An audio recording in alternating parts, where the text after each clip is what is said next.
Continuamos en la página 32 de nuestro libro y vamos aquí a ver una letra que en guaraní no se usa y la que se usa, por la cual en guaraní vamos a reemplazar, y es la letra, esta letra, la letra K, decimos en castellano, la letra K, pero en guaraní se dice que.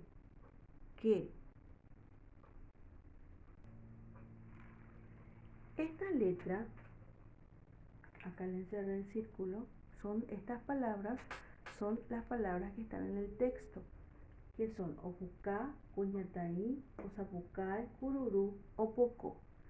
Estas palabras contienen la letra que en guaraní.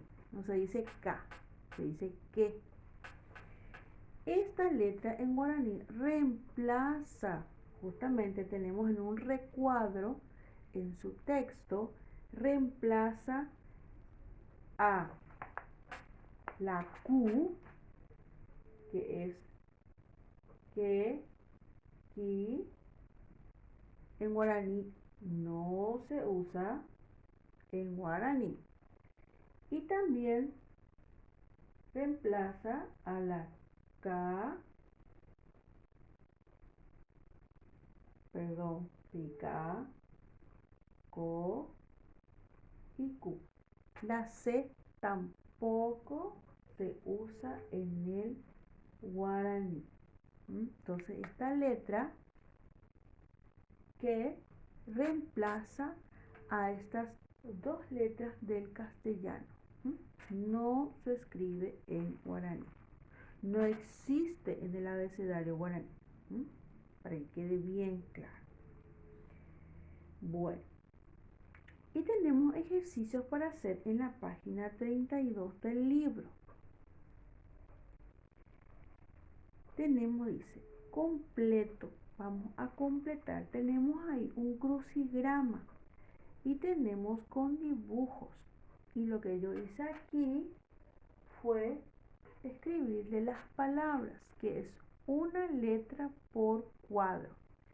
Primeramente tenemos, yo le completé la parte horizontal, porque generalmente la parte horizontal ya tienen algunas letras de la parte vertical, ¿sí?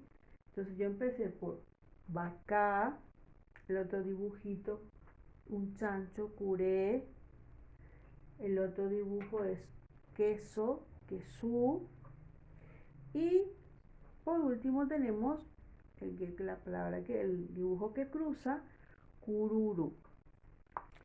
Luego tenemos escribir otras palabras que tengan K, en castellano, en guaraní sería que. Y acá les escribí, cumandá es poroto, poroto es cumandá. Corá sería corral y cuarajú es el sol. Vuelvo a repetir, cumandá es poroto, corá es el corral donde están los, ya sean, generalmente están los chanchos, están en el corral, o las gallinas, un cercado, una protección para que los animales no salgan todos de ese lugar y que se queden en ese lugar, sería cora, corral. Cuarajú es el sol. Y luego, seguidamente, tienen el dictado. El dictado le envío en forma de audio.